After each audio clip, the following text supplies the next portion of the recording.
বন্ধুরা, আজকে আমি বানাচ্ছি আলু, বাঁধাকপি আর সিমের দানা দিয়ে একটা তরকারি। তো শুরু তো করে দিয়েছি, মনে ছিল না, ভাবছিলাম না যে বানাবো, একদমই সময় নেই। তারপরে আবার ভাবলাম যে না, যতটুকু পারি ততটুকু একটু আমার বন্ধুদের সাথে শেয়ার করি। তো দেখো, আলু, জিরা, তেজপাতা আর একটু দারচিনি দিয়ে আলুটাকে একটু ভাজা করে নিচ্ছি। লবণ তো আমি দিয়েইছি, লবণ তো কমন, সেটা জানোই। একটু ভাজা করে নিচ্ছি। আর এখানে দেখো, বাঁধাকপি আর সিমের দানাগুলোকে একটু ভাপ দিয়ে নিয়েছি। বাঁধাকপিটা একটু টাইট হয়ে গেছিলো, তো দেখছো ধোয়া ধোয়া উঠছে, তো একটু সেদ্ধ করে নিয়েছি লবণ দিয়ে। আর সাথেই এখানে আমি একটা চাটনি বানাচ্ছি। দেখো, এর মধ্যে আছে সিমের দানা বেশ, আর আছে কটা গোটা সিম, আর আছে পটলের বীজ। সেগুলো দিয়ে আমি একটা চাটনি বানাচ্ছি।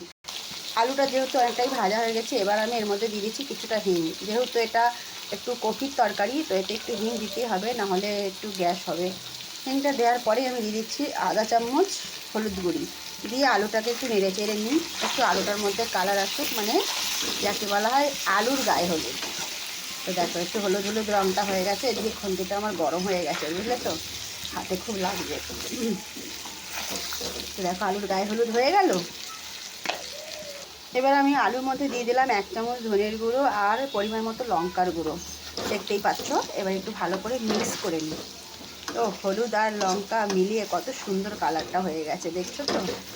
এবার কেননা কপির উপরে যদি আমি মশলাটা দিই, কপিটা তো সেদ্ধ আছে, হয়তো এদিক ওদিক একটু কম বেশি চিপকাতে পারে, সেই কারণে আমি আলুর মধ্যেই মশলাটাকে দিয়ে দিলাম। এরপর আমি দিয়ে দিচ্ছি, দেখো, সেদ্ধ করে রাখা সিমের বীজ আর কপিটা শুদ্ধ একসাথে সমস্তটাই দিয়ে দিলাম কড়াইয়ের মধ্যে। এইবার ভালো করে একটু মিক্স করে দিই। দেখো, এবার যখন উপর দিকে উঠছে, তো যা লাগছে না, নিরামিষ তরকারি, পেঁয়াজ রসুন কিছু নেই এর মধ্যে, বুঝলে, দারুণ লাগবে খেতে কিন্তু। এই দেখো, সব কিছু মিক্স করার পরে দিয়ে দিলাম একটা লাল টুকটুকে টমেটো কেটে। এবার একটু ঢাকনা লাগিয়ে রেখে দেবো কিছুক্ষণের জন্য, কম আঁচে এটাকে সেদ্ধ করবো। ঢাকনাটা সরিয়ে এবার একটু নেড়ে দিচ্ছি। এখন টমেটোটা কিন্তু এবার আস্তে আস্তে বেশ ভালোভাবেই গলে যাচ্ছে, আর আলুগুলো তো একবারেই গলে যায়। আমাদের এই আলুগুলো ভীষণই ভালো, চিপসোনা আলু। সেই জন্যে আগে আমি কপিটাকে সেদ্ধ করে নিয়েছিলাম। একসাথে যদি দিতাম তাহলে আলুগুলো একেবারেই ভাত হয়ে যেত। আর একটু সেদ্ধ হবে। টেস্ট করে দেখলাম নুন একটু কম আছে, তাই ওপর দিয়ে আর একটু নুন দিয়ে দিলাম। তো একটু ভালো করে মিক্স করে নিই। তরকারিটা প্রায় হয়ে গেছে। এবার আমি কেটে নেবো কিছুটা ধনেপাতা। ও ধোয়াতে ক্যামেরাটা একেবারে ধোয়া ধোয়া হয়ে যাচ্ছে। বন্ধুরা, ভিডিওটা সবাইকে রিকোয়েস্ট, স্কিপ করবে না, পুরো ভিডিওটা দেখবে। কিছুটা ধনেপাতা ছিল, বেশ কেটে ধুয়ে ভালো করে পরিষ্কার করে দিয়ে দিলাম তরকারির ওপর দিয়ে। তো মন দিয়ে আমরা যে কোনো কিছুই করি না কেন, সাদা সিম্পল জিনিসগুলোও কিন্তু খুব ভালো হয়।